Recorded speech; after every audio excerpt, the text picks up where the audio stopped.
श्री शिवाय नमस्तु भयम। दोस्तों, जैसा कि आप सभी लोग जानते हैं कि 20 फरवरी 2026 यानी शुक्रवार को पड़ रही है फाल्गुन महीने की शुक्ल पक्ष तृतीया तिथि।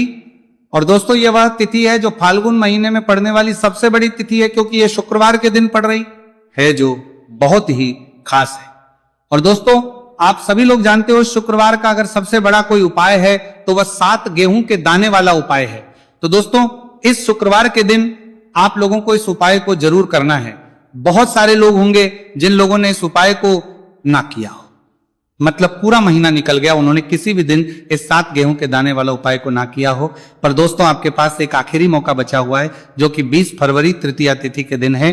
तो इस दिन आप लोगों को इस वाले उपाय को जरूर करना चाहिए। जीना लेना है। भले ही आपने पूरे साल भर इस उपाय को ना किया हो, पर अगर आपने इस फाल्गुन महीने के शुक्रवार तृतीया तिथि के दिन इस वाले उपाय को कर लिया, तो आपको इस उपाय को करने का वह फल मिलेगा जिसकी आपने कभी कल्पना भी नहीं करी होगी। इसीलिए आप लोग इस पूरे वाले उपाय को एक बार जरूर कर लेना, ताकि आप लोगों के हाथ से यह मौका ना जा सके और आपको इस उपाय को करने का फल मिल सके। दोस्तों, ये उपाय पंडित जी ने अपनी अभी की ही शिव महापुराण की कथा में बताया है, जिस उपाय को आज हम आपको बहुत अच्छे से समझाने वाले हैं। इस वीडियो को देखने के बाद इस उपाय को समझने के लिए आपको कोई और वीडियो को देखने की जरूरत नहीं पड़ेगी। तो चलिए दोस्तों, उपाय को शुरू करते हैं। देखिए, यह इस फाल्गुन महीने के शुक्रवार तृतीया तिथि के दिन यह इतना खास होता है, इतना महत्वपूर्ण होता है। देखा गया है कभी कभी बड़े बड़े पूजा पाठ अनुष्ठान से जो मनोकामना पूर्ण नहीं होते, वो फाल्गुन महीने के शुक्रवार तृतीया तिथि के दिन एक छोटे से उपाय करने से ही आपकी मनोकामना पूर्ण हो जाती है। और बहुत सारे लोगों ने इस उपाय को किया भी है और उनको इस उपाय को का फल भी जरूर मिला है। अगर आप लोग भी इस उपाय को करना चाहते हैं तो आप इस उपाय को पहले अच्छे से समझ लेना, सुन लेना, उसके बाद करना। आपको इस उपाय का फल जरूर मिलेगा। और इस उपाय को कर लेने से आपके घर में चाहे किसी भी प्रकार की दुख और समस्या क्यों ना चल रही हो, आपको उसका कारण भी नहीं पता है कि भाई यह समस्या किस कारण से चल रही है। उसका कुछ भी कारण हो सकता है, जैसे पितृदोष हो सकता है या किसी भी तरह का मंगल दोष भी हो सकता है।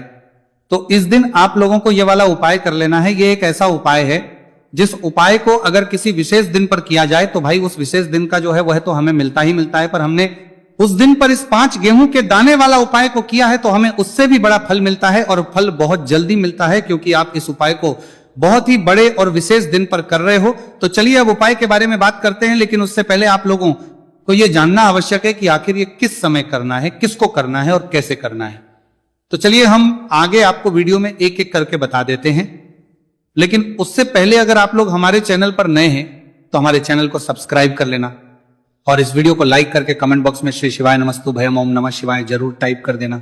तो दोस्तों, इस 7 गेहूं के दाने वाला उपाय को हमें शुक्रवार तृतीया तिथि के दिन कैसे करना है, किसको करना है, किस समय करना है और कहां पर करना है, ये सारे सवालों के जवाब आपको इस वीडियो में मिल जाएंगे। और जो ये वीडियो देखिएगा भाई, उसको 7 गेहूं के दाने वाला उपाय जरूर करना चाहिए, क्योंकि इस दिन 7 गेहूं के दाने का भी बहुत ही बड़ा और विशेष महत्व होता है। और जब बात आ जाए 7 गेहूं के दाने वाला उपाय की, तो यह सोने पर सुहागा वाली बात हो जाती है, और ये एक बहुत ही बड़ा उपाय हो जाता है इस शुक्रवार तृतीया तिथि का। तो अब दोस्तों, इस 7 गेहूं के दाने वाला उपाय को आखिर करना किसको है, सबसे पहले हम लोग वो बात जान लेते हैं।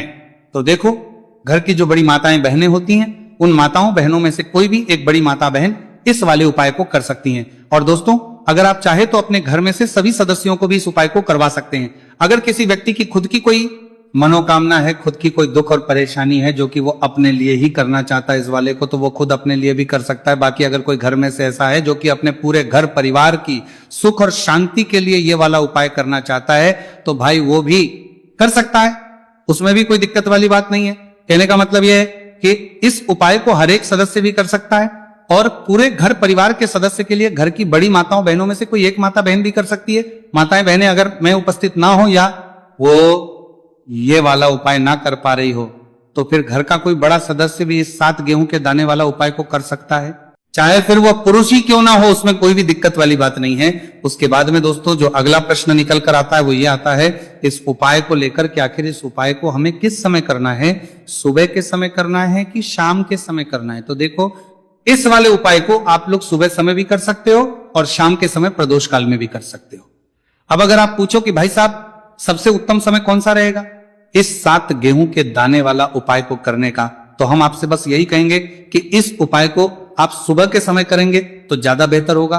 बाकी अगर शाम के समय भी करेंगे तो भी अच्छा होगा, उसमें कोई भी दिक्कत वाली बात नहीं है। तो अब दोस्तों जो अगली सबसे बड़ी और महत्वपूर्ण बात आती है वो ये आती है कि सुबह अगर हम उपाय को करेंगे तो हमें कितने बजे से लेकर कितने बजे तक के बीच में है, और शाम के समय प्रदोष काल में करेंगे तो हमें कितने बजे से लेकर कितने बजे के बीच में करना है। सुबह जितनी जल्दी हो सके आप उपाय को करने की कोशिश करना।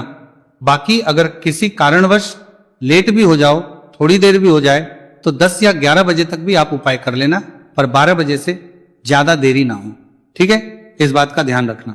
उसके बाद में दोस्तों अगर शाम के समय प्रदोष काल की बात करें, प्रदोष काल का जो समय है होता है वह शाम के 6 से शुरू हो जाता है।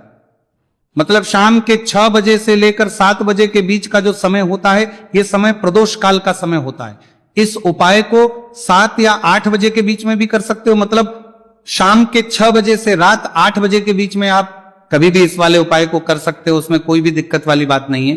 परंतु शुक्रवार तृतीया तिथि के दिन कोशिश करना कि समय के अंतर्गत ही कर लो। किसी कारणवश ना कर पाओ तो थोड़ा देरी से भी कर हो, आपको उपाय का फल जरूर मिलेगा। तो आज के इस पूरे ही वीडियो में हम आपको 3 महा उपाय बताने वाले हैं जो कि आपको इस शुक्रवार की तृतीया तिथि पर ही करने हैं। देखिए, पहला जो उपाय है आपको मात्र 7 गेहूं के दानों से करना है। आपके बच्चों को तेज की प्राप्ति होगी, यानी कि वह जो भी कार्य करेंगे निश्चित ही उन्हें उस कार्य में सफलता प्राप्त होगी। तो इसीलिए आपको ये 7 गेहूं के दानों वाला उपाय करना है। दूसरा जो है, यदि आपके बच्चों की जो मन की मनोकामना है, मन की जो इच्छाएं हैं वो अभी तक परिपूर्ण नहीं हो पाई है, तो सभी माताओं को एक उपाय करना है जिससे कि उनकी जो हर मनोकामना है वह परिपूर्ण हो जाए। और तीसरा जो उपाय है बहुत ही सुंदर सा होने वाला है, माताएं भी ये उपाय कर सकती हैं। साथ ही साथ घर का कोई भी सदस्य यह उपाय कर सकता है। देखिए, ये जो उपाय है धन की प्राप्ति के लिए होने वाला है। गणेश जी की कृपा, आपके जीवन में जो भी धन आएगा वह सुख का धन आएगा, यानी कि किसी भी गलत रास्ते से वह धन नहीं आएगा, सुख शांति वाला वह धन आएगा। देखिए दोस्तों, आज के जो तीनों ही उपाय हैं पूज्य गुरुदेव पंडित प्रदीप जी मिश्रा की कथा को सुन करके और समझ करके ही आपको समझाने का पूरा प्रयास करेंगे। लेकिन उससे पहले वीडियो को लाइक करें। देखिए, पहला उपाय, इस उपाय के लिए आपको मात्र 5 गेहूं के दाने लेने होंगे, सामने पर आपको दिखाए जा रहे हैं। इसी प्रकार से आपको मात्र 7 गेहूं के दाने लेने होंगे। इसी के साथ में आपको एक तांबे के पात्र के अंदर शुद्ध जल लेना होगा अपने घर से। अब देखिए, ये जो गेहूं के दाने हैं इन्हें आपको अपने सीधे हाथ में रखना है, और जो जल का पात्र है इसे आपको अपने दूसरे हाथ में लेना है, और इन दोनों ही सामग्रियों को आपको भगवान शिव के मंदिर में लेकर के पहुंच जाना है।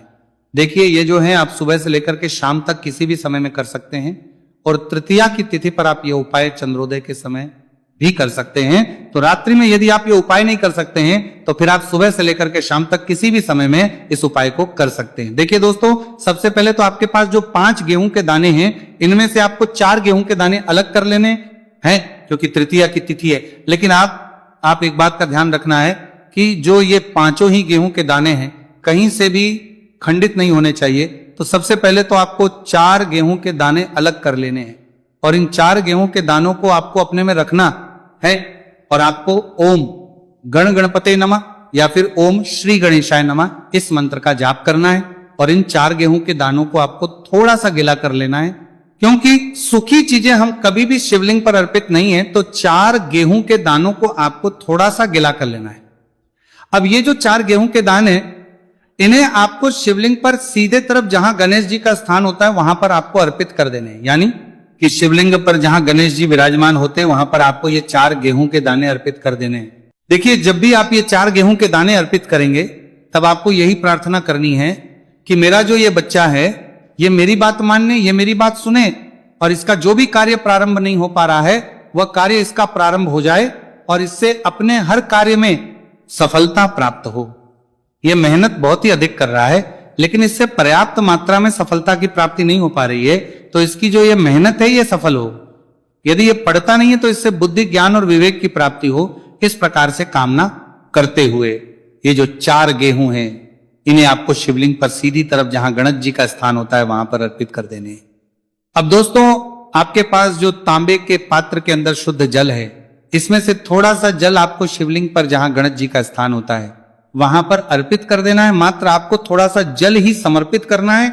इसके बाद आपको उस पात्र के अंदर थोड़ा सा जल और शेष बचा लेना है। अब देखिए दोस्तों, आपके पास 5वां और अंतिम गेहूं का दाना बचा था, इसे आपको उस पात्र के अंदर ही डाल देना होगा। अब इस जल को आपको भगवान शिव के शिवलिंग पर ही श्री शिवाय नमस्तुभयम इस मंत्र का लगातार जाप करते हुए समर्पित कर देना होगा। बस इतना सा उपाय आपको करना है। आपके जीवन की जो भी मनोकामनाएं आपके बच्चों से जुड़ी हुई वह निश्चित ही परिपूर्ण होगी। देखिए, यदि आपके बच्चों की किसी भी प्रकार की समस्या है तो उसे आपको बोल देना है, या फिर आपके किसी भी प्रकार की मनोकामना है तो उसे आपको बोल देना है। तो विशेष कर जो उपाय है आपको अपने बच्चों के लिए ही करना है। इस प्रकार से आपको शुक्रवार की तृतीया तिथि पर यह सुंदर सा और सरल सा उपाय करना है। अब दोस्तों, हम जान लेते हैं दूसरे विशेष उपाय के बारे में। देखिए, यदि आपकी कोई भी मनोकामना है, आपके बच्चों की किसी भी प्रकार की मनोकामना है जो अभी तक परिपूर्ण नहीं हो पाई है, तो आपको यह विशेष उपाय करना है। देखिए, इस उपाय के लिए आपको 7 चावल यानी कि 7 अक्षत के दाने लेने होंगे। इसी के साथ में आपको गणेश जी को जो सबसे प्रिय होती है यानी कि जो ध्रुवा घास होती है, मात्र आपको एक ध्रुवा घास लेनी है। इसी के साथ में आपको एक बेलपत्र लेनी होगी और इसी के साथ में आपको एक तांबे के पात्र के अंदर ही शुद्ध जल लेना होगा। देखिए दोस्तों, यदि आपको बेलपत्र प्राप्त नहीं हो पाती है तो आप शिवलिंग पर चढ़ी हुई बेलपत्र को पुनः शुद्ध जल से धो करके इसका उपयोग कर सकते हैं। अब दोस्तों, इन सभी सामग्रियों को लेकर के आपको पहुंच जाना है भगवान शिव के मंदिर में। देखिए, ये उपाय भी आप इस शुक्रवार तृतीया तिथि पर सुबह से लेकर के शाम तक किसी भी समय में कर सकते हैं। देखिए, आपके बच्चों की जो भी अधूरी मनोकामना है ये परिपूर्ण हो जाए, ऐसे भाव रखते हुए आपको ये उपाय करना है। देखिए दोस्तों, सबसे पहले तो आपके पास जो 7 चावल के दाने हैं, इन्हें आपको उस जल के पात्र के अंदर डाल देना है। फिर इसके बाद आपके पास दूर्वा घास है, इसे भी आपको उसी पात्र के अंदर डाल देनी है। और आपके पास जो अंत में एक बेलपत्र है, इसे भी आपको उसी जल के पात्र के अंदर डाल देनी है। देखिए दोस्तों, इस प्रकार से जल का पात्र तैयार करने के बाद इसे आपको भगवान शिव के शिवलिंग पर ही अर्पित कर देना होगा। श्री शिवाय नमस्तुभयम इस मंत्र का जाप करते हुए देखिए, जल के पात्र के अंदर यदि चावल के दाने रह जाते हैं, बेलपत्र रहे, किसी भी प्रकार की यदि सामग्री रह जाती है, तो उन्हें आपको अपने सीधे हाथ से निकाल करके शिवलिंग पर ही अर्पित कर देने हैं।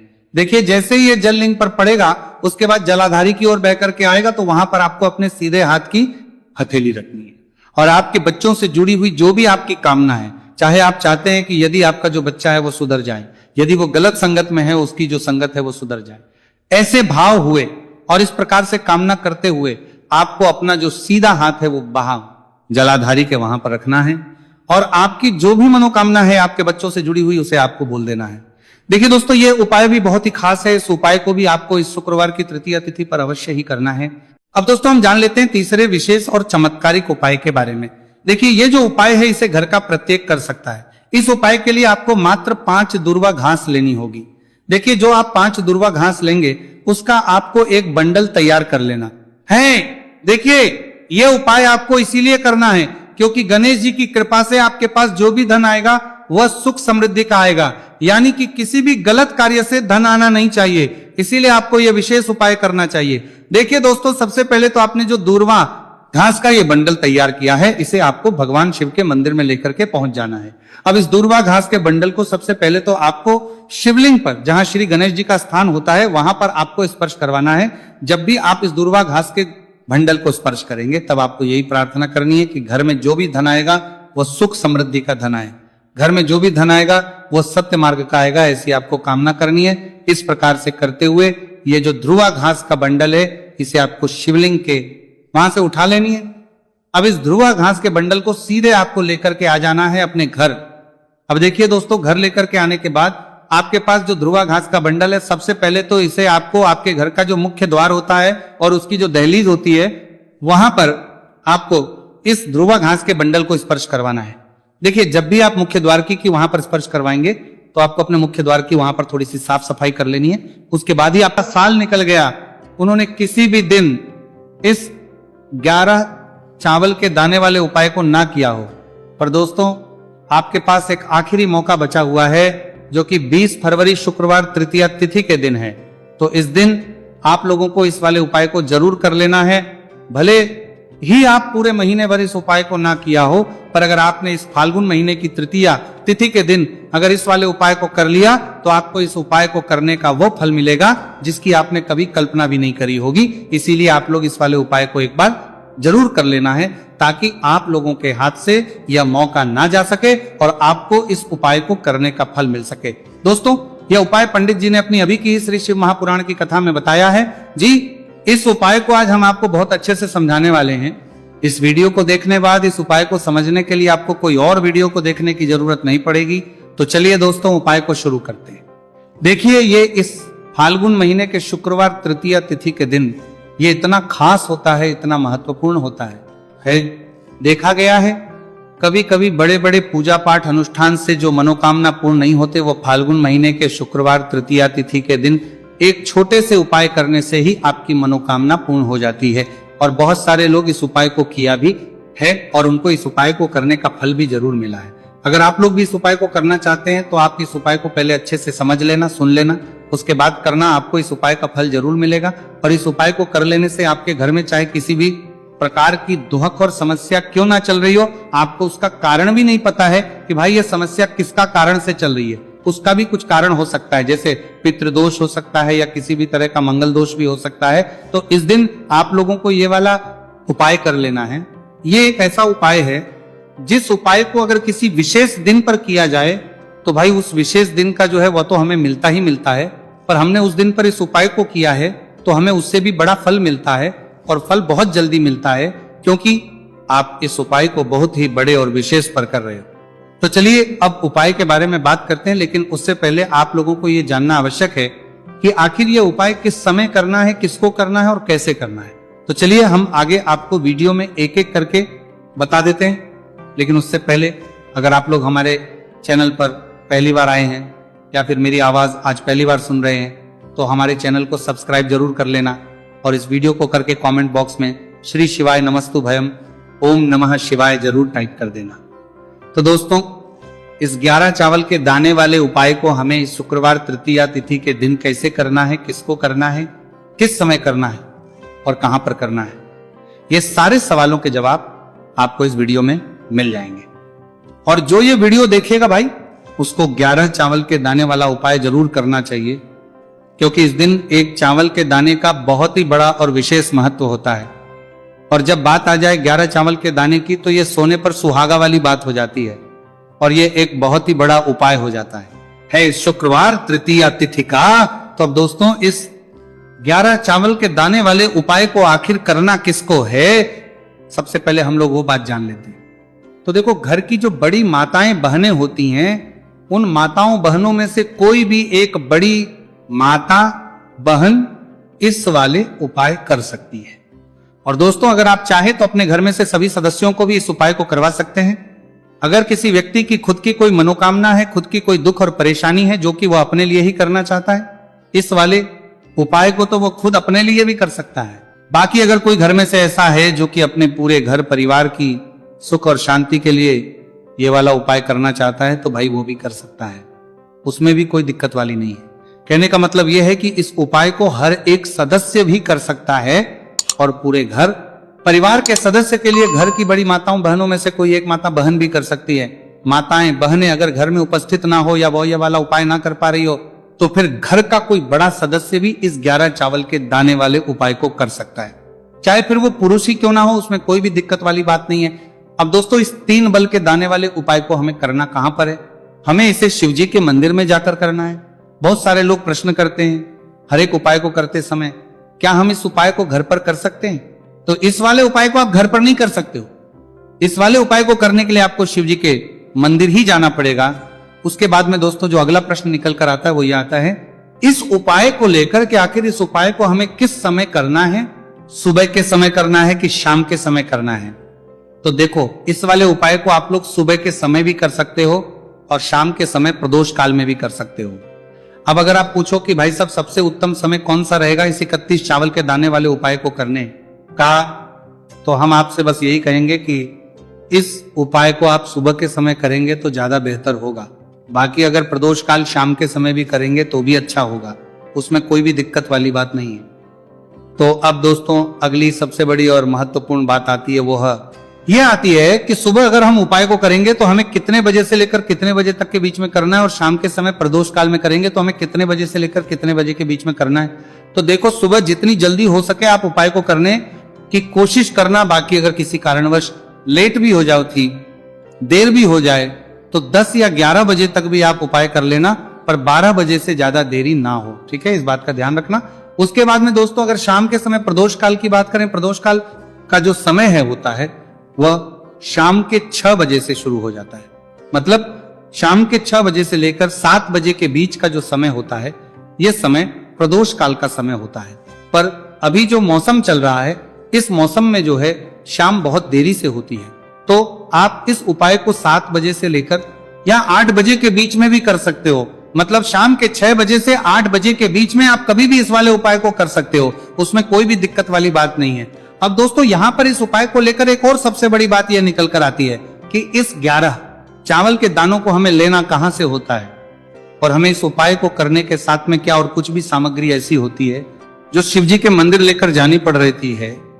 तो देखो यहां पर हम आपको बता दें, सबसे पहले आप लोग ये जान लो कि ये जो 3 चावल के दाने वाला उपाय है, सिर्फ और सिर्फ आप उपाय की सामग्री लेकर कभी भी शिवजी के मंदिर मत जाना, क्योंकि हमें भगवान के सामने ये नहीं दर्शा है कि अगर हम भगवान शिवजी के मंदिर आए हैं तो अपने फायदे के लिए आए हैं। तो इसलिए जो भी पूजन सामग्री है, उपाय सामग्री है 11 चावल के दाने, इसके साथ में आपको पूजन सामग्री भी जरूर लेकर जाना है। देखो अगर सुबह के समय उपाय कर रहे हो तो सीधी सी बात है, 1 लोटा जल तो आप लेकर जाओगे ही जाओगे। वही 1 लोटा जल अगर मिट्टी का जल हो तो बहुत अच्छा रहेगा। मिट्टी का जल कैसे बना आता है, इसके लिए हमने पहले से बहुत सारी वीडियोस बना दी है आपके पास। इस दिन एक आखिरी मौका रहेगा, मिट्टी का जल शिवजी पर चढ़ने का और उपाय को करने का बहुत बड़ा आपको इस दिन फल मिलेगा। तो इसीलिए इस दिन हो सके तो भाई मिट्टी का जल चढ़ाना, तो अपने साथ में कम से कम 1 लोटा जल तो आपको लेकर जाना ही जाना है। अगर मिट्टी का जल नहीं है तो घर का जल भी आप इस्तेमाल कर सकते हो। इसके अलावा जो भी पूजन सामग्री है, देखो 11 के दाने ये अलग आपके रहेंगे, और जो आपकी पूजन सामग्री रहेगी वो अलग रहेगी। पूजन सामग्री में आप जो भी चीज लेकर जाना चाहे वो लेकर जा सकते हैं। एक बेलपत्र भी लेकर जा सकते हैं, उसमें कोई भी दिक्कत वाली बात नहीं है। वहीं अगर हम बात करें शाम के समय की, तो शाम के समय शिवजी पर जल नहीं चढ़ता है, इसीलिए शाम के समय आप लोग एक दीपक तैयार कर लें जो कि गोल तीखा आटे का, शुद्ध देसी गाय का घी का होगा, है ना। इस बात का आप लोगों को ध्यान करना है। और इस दीपक को आपको घर से जलाकर नहीं लेकर जाना है, भगवान शिवजी के मंदिर में जाकर ही जलाना है। इस बात का भी आप लोगों को ध्यान रखना है। अब दोस्तों यहां पर हमें इस बात को समझना है कि ये 11 चावल के दाने हमें लेना कहां से है। क्या हमें दुकान से लेकर आना है, या हमें अपने घर से लेना है, या कहां से लेकर आना है, और कौन से चावल लेना है, क्योंकि चावल भी बहुत प्रकार के होते हैं। तो देखो इन सभी सवालों के जवाब आप लोग एक बात में सुन लो कि भाई जो उपाय है, इस उपाय में आपको ये नहीं देखना है कि भाई कौन से चावल है, कौन से चावल नहीं है। बस जो भी चावल ले रहे हो वो चावल का दाना सबूत होना चाहिए, मतलब साबुत होना चाहिए, टूटा हुआ नहीं होना चाहिए, कटा पीटा नहीं होना चाहिए। ये बात आपको ध्यान रखना है। बाकी आपका चावल बासमती हो या सादा चावल हो या कोई सा भी चावल हो, उसमें कोई भी दिक्कत वाली बात नहीं है। तो सीधी सी बात है कि आपके घर के रसोई घर में जहां पर आप बनाते हो, वहां पर जो भी चावल आपके उपस्थित हो, उन चावलों में से अपनी एक कटोरी भर लेना या एक मुट्ठी चावल अलग से निकाल कर रख लेना, क्योंकि हम 11 चावल ही यहाँ पर इस उपाय में लेने वाले हैं। तो हमें ये चावल के दाने गिनकर निकालने पड़ेंगे, इस बात का आप लोगों को ध्यान रखना है। तो अपने उस चावल की कटोरी में से या चावल में से 11 ऐसे चावल के दाने आप लोग निकाल लो जो कि टूटे हुए ना हो, कटे पीटे ना हो, कोई दाग ना लगा हुआ हो, है ना। अच्छे साबुत चावल के दाने 31 दाने आप लोग निकाल कर रख लो, और इन्हें किसी भी एक कागज की पड़िया में या किसी एक छोटी सी कटोरी में आप लोग रख लो, ताकि यह सुरक्षित रहे। आपके एक भी चावल का दाना इधर उधर ना हो और आपका उपाय भी पूरा अच्छे से हो जाए। तो भाई जैसे ही आपका उपाय की जो सामग्री है 11 चावल के दाने ये तैयार हो जाते हैं, उसके बाद में आपको जो भी अपनी पूजन सामग्री है, सुबह समय कर रहे हो तो 1 लोटा जल और 1 बेलपत्र या पूजन सामग्री जो लेकर जाना चाहो उसकी भी तैयारी कर लेना। और शाम के समय जा रहे हो तो भाई अपना जो दीपक है उसे तैयार कर लेना, ठीक है। और उपाय को करते समय शुद्धता का विशेष रूप से ध्यान रखना, ठीक है। सुबह सुबह स्नान करने के बाद ही उपाय को करने की आप लोग तैयारी करना। उसके बाद अगर शाम के समय की बात करें तो शाम के समय आपको स्नान करने की जरूरत नहीं है, पर शुद्धता ध्यान रखना है। आपको स्नान तो नहीं करेंगे, आप हाथ मुंह धोकर भी इस वाले उपाय को शाम के समय प्रदोष काल में कर सकते हैं, इसमें कोई दिक्कत वाली बात नहीं है। तो आप अपने उपाय की पूरी सामग्री तैयार करके आपके पास ही में जो आपका शिव मंदिर हो वहां पर पहुंच जाइए। सबसे पहले शिव मंदिर में जाकर आप लोगों को उपाय नहीं करना है, पहले भगवान के दर्शन करना है, भगवान से आशीर्वाद प्राप्त करना है, फिर शिव जी की शिवलिंग के पास में आना है। शिवलिंग के पास में आने के बाद जो पूजन सामग्री लेकर आए हुए हैं, जैसे कि सुबह गए हुए होंगे तो 1 लोटा जल और जो भी पूजन सामग्री लेकर आए हैं, आप उनसे भगवान